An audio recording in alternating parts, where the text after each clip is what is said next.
Assalamualaikum warahmatullahi wabarakatuh. Dan ini adalah kisah wali yang namanya tertera di Lauhul Mahfuz sebagai penghuni neraka. Ada seorang sufi bernama Syekh Abdul Aziz Ad-Dabagh. Beliau dalam kalangan tokoh tasawuf termasuk ulama kelas atas, wali min auliyaillah, ahli ibadah. Suatu ketika, malaikat melihat namanya di lembaran kitab Lauhul Mahfuz ada dalam deretan penghuni neraka. Melihat hal tersebut, malaikat merasa kasihan dan mendatangi Abdul Aziz Ad-Dabagh. Malaikat berkata, "Wahai Abdul Aziz, untuk apa engkau ibadah sampai segitunya? Sedangkan aku lihat namamu di lembaran Lauhul Mahfuz, engkau adalah penghuni neraka. Mau engkau ibadah bagaimanapun, engkau tetap akan masuk neraka." Kemudian Abdul Aziz menjawab, "Wahai malaikat, surga dan neraka bukan urusanku. Aku diciptakan oleh Allah Subhanahu wa Ta'ala hanya untuk beribadah kepada Allah Subhanahu wa Ta'ala.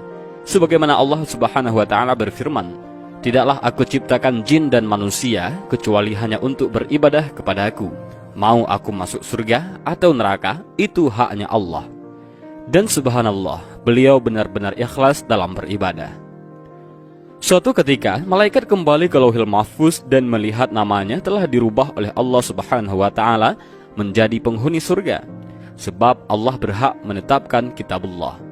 Lantas malaikat kembali menemui Abdul Aziz dan berkata, "Wahai Abdul Aziz, ada kabar gembira.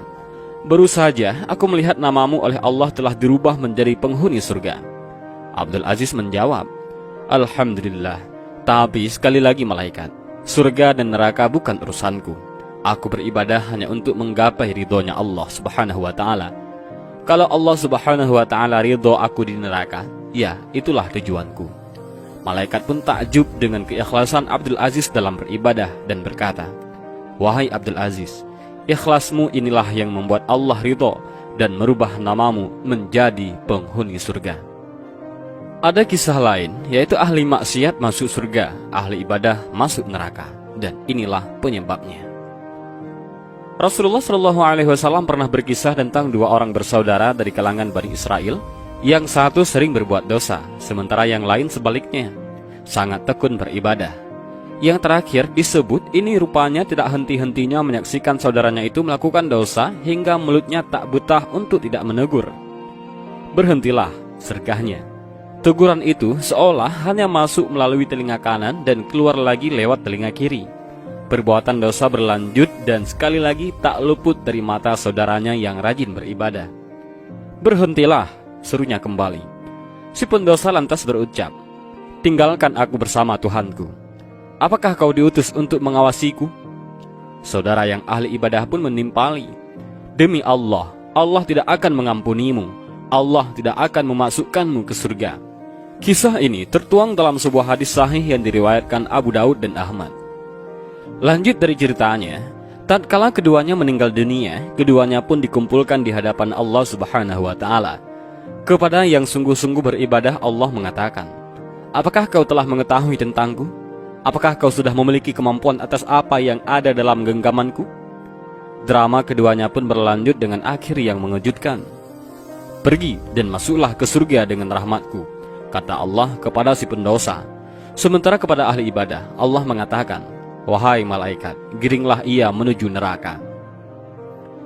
Kisah ini mengisyaratkan pesan kepada kita untuk tidak merasa paling benar untuk hal-hal yang sesungguhnya menjadi hak prerogatif Allah. Tentu, beribadah dan meyakini kebenaran adalah hal yang utama.